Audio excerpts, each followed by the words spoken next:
বৈঠালাংছ বিধানসভা সমষ্টিৰ দয়াংমুখত মুকলি মঞ্চৰ আধাৰশিলা স্থাপন কৰে স্থানীয় বিধায়ক ডক্টৰ মানসিং ৰংপিয়ে 20 নং বৈঠালাংছৰ বিধায়ক মানসিং ৰংপিয়ে বৈঠালাংছ বিধানসভা সমষ্টিৰ তথা কাৰ্বি পৰিষদীয় 9 নং আমৰেং সমষ্টিৰ অন্তৰ্গত দয়াংমুখ হাইস্কুলৰ খেলপথাৰত বিধায়কৰ পুঁজিৰে আজি আনুষ্ঠানিকভাৱে মুকলি মঞ্চ নিৰ্মাণৰ আধাৰশিলা স্থাপন কৰে।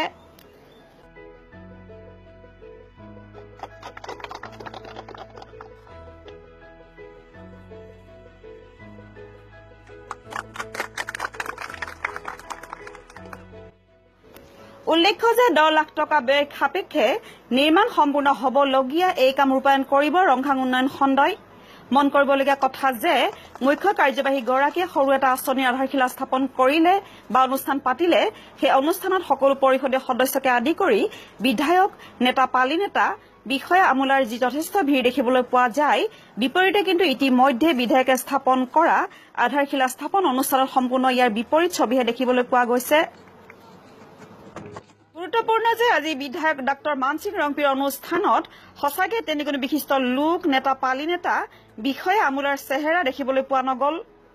আনকি স্থানীয় পৰিষদীয় সদস্য ৰীনা টেৰাংপিৰ লগতে তেওঁৰ সোঁহাতে বাওঁহাতে ঘূৰি ফুৰা কোনো এজন নেতাকো অনুষ্ঠানত উপস্থিত হোৱা দেখা নগ'ল। এমএলএ ফাণ্ডৰ পৰা এতিয়ালৈকে কিমান মান আঁচনি লৈছে? আঁচনিটো মানে ভালেমান লৈছে। এই আৰু আধাৰশিলা স্থাপন কৰিবলগীয়া আছে আৰু 3-4 জেগামান। এইটো ইতিমধ্যে কৰা হৈ গ'ল।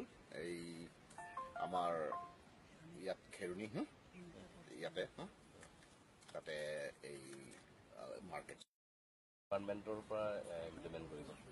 এইটো ডিপাৰ্টমেণ্টটো মানে এইটো ইমপ্লিমেণ্ট কৰাটো সেই DRDA পৰাহে কৰিব আৰু ইয়াতো বৰ্তমানটো আমাৰ এই ব্লকটো মানে ৰংখাং ব্লক পৰিছে। সেইকাৰণে সেই ৰংখাং ডেভেলপমেণ্ট ব্লকে মানে ইয়াতে ইমপ্লিমেণ্টিং এজেঞ্চিটো কিমান মান সময়ৰ ভিতৰতে কমপ্লিট হ'ব? ইচ্ছা কৰিলেতো 6 মাহো নালাগে। খেৰণিৰ পৰা ৰুমাইং টিভি পাব্লিক প্ৰেছ। ইয়াতে ইনস্পেকশ্যন আহিব লাগে, প্ৰগ্ৰেছ ৰিপৰ্ট দিব লাগে, এইবিলাক